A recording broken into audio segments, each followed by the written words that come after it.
In elementary school, you would have learned how to do box multiplication, and it's quite handy to do multiplication for things like 37 times 42. It's kind of hard to do that in your head.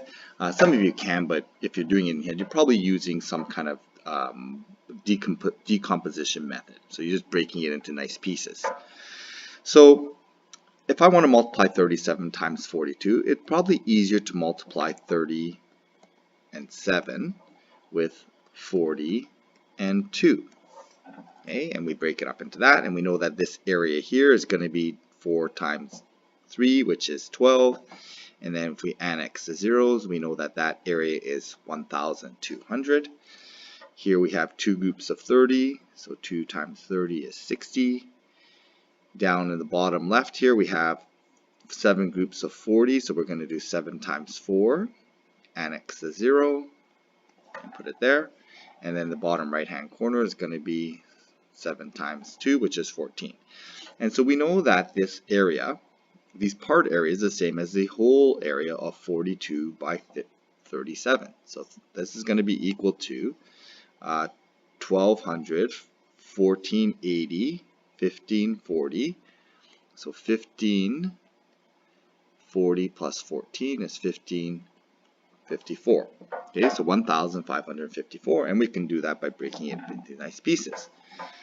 So this is a nice way to do box multiplication. Okay, and what I want to show you today, though, is I want to show you there's an interesting property of box multiplication, in that if I multiply along this diagonal, okay, if I multiply along that diagonal, if I do 12 times 14, okay, I kind of need my calculator here, so 1200 times 14 is going to give me 1,000 or 16,800.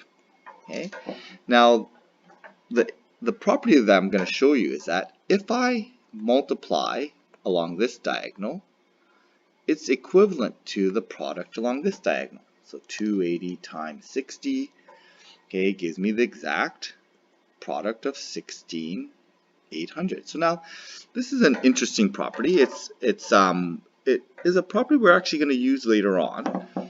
But this is a property of all box multiplication. Now, it just didn't happen that to work here. It works for any box multiplication. It doesn't matter how I split it up. So if I, do some other box here, let's do 7 plus, 9 and 11 plus 1.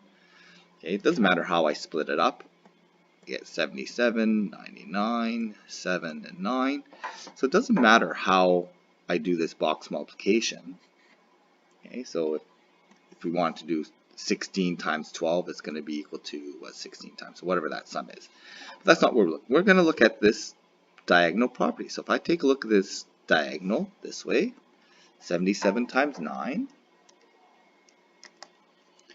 okay, it's going to give me 693, and this diagonal here is going to be 99 times 7, which gives me the exact same product, 693. And so this is an important property of box multiplication, is that we can multiply the diagonals, and the diagonals are always equivalent. And it's a very easy proof. So if you just know that, that's going to be a useful property. The proof of this is actually quite easy. And the proof is when I generalize things. And so if you're not following the proof, that's okay.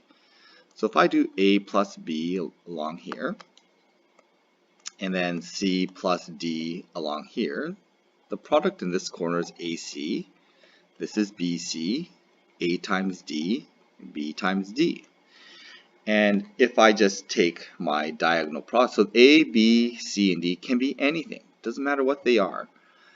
But if I take the diagonal product here, I get A times B times C times D. If I take the diagonal product along here, notice I have A times B times C times D. So the diagonal products are always going to be the same. And this is going to be a useful property that we can use later on.